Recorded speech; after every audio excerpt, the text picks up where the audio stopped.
റോബോട്ടുകൾക്ക് ചിന്തിക്കാനുള്ള കഴിവില്ല എന്ന് പറഞ്ഞായിരുന്നു. മനുഷ്യന്മാർക്കാണ് ആത്മാവുള്ളത്, റോബോട്ടുകൾക്ക് ചിന്തിക്കാനുള്ള കഴിവില്ല എന്ന് പറഞ്ഞു. ഇതേ ഇഷ്യൂ വെച്ച് 2024 സൗത്ത് കൊറിയയിലുണ്ടായൊരു ഇഷ്യൂ ആണ്. അവിടെ ഒരു ഇൻസ്റ്റിറ്റ്യൂട്ടിൽ വർക്ക് ചെയ്യുന്ന റോബോട്ട് അതിന് 2ാമത്തെ നിലയിൽ നിന്ന് ആ സ്റ്റെയറിലോട്ട് താഴെ ചാടി ചത്തു. മീൻസ് എന്ന് വെച്ചാൽ നമ്മൾ ഓർക്കുമ്പോൾ ഇതൊരു കോമഡി ആയിട്ട് തോന്നും. എന്ന് വെച്ചാൽ നമ്മൾ മനുഷ്യന്മാർക്കല്ലേ ആത്മഹത്യ ചെയ്യാൻ പറ്റുള്ളൂ എന്ന്.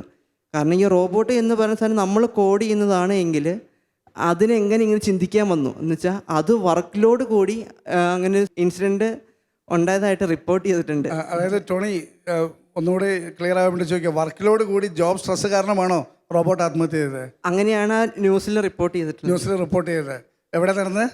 South Korea. അപ്പോൾ ടോണി പറഞ്ഞു വന്നത് റോബോട്ടിനും ടെൻഷനുണ്ട്, നമ്മളങ്ങനെ റോബോട്ടിനെ ചെറുതായിട്ട് കാണണ്ട. അപ്പോൾ മനുഷ്യൻ ക്രിയേറ്റ് ചെയ്ത റോബോട്ട് ജോബ് സ്ട്രെസ്സും വർക്ക് ലോഡും കൂടി റോബോട്ട് തന്നെ സൂയിസൈഡ് ചെയ്തു എന്നാണ് പറയുന്നത്.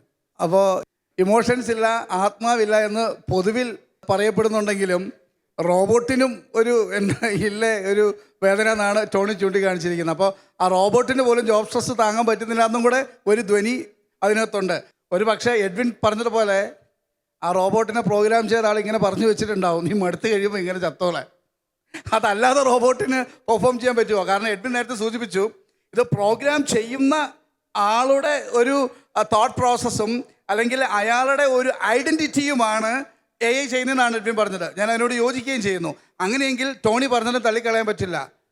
ഈ AIയിലെ പല പ്രോഗ്രാമുകളും ചെയ്യുന്ന ആൾക്കാരുടെ മനസ്സിൽ ആ സമയത്ത് അയാൾ അനുഭവിക്കുന്ന മാനസികമായ വേദനകൾ, സൊസൈറ്റിയിൽ ഐസോലേറ്റഡ് ആവുന്നതിൻ്റെ പീഡകൾ, ദൈവത്തിൽ നിന്ന് അകലുന്നതിൻ്റെ ഭാഗമായിട്ടുള്ളൊരു നശീകരണ പ്രക്രിയ, ഇതെല്ലാം ഉള്ള ഒരാളാണ് ഒരു AI ഉണ്ടാക്കുന്നതെങ്കിൽ അത് അപകടകാരിയാണ്.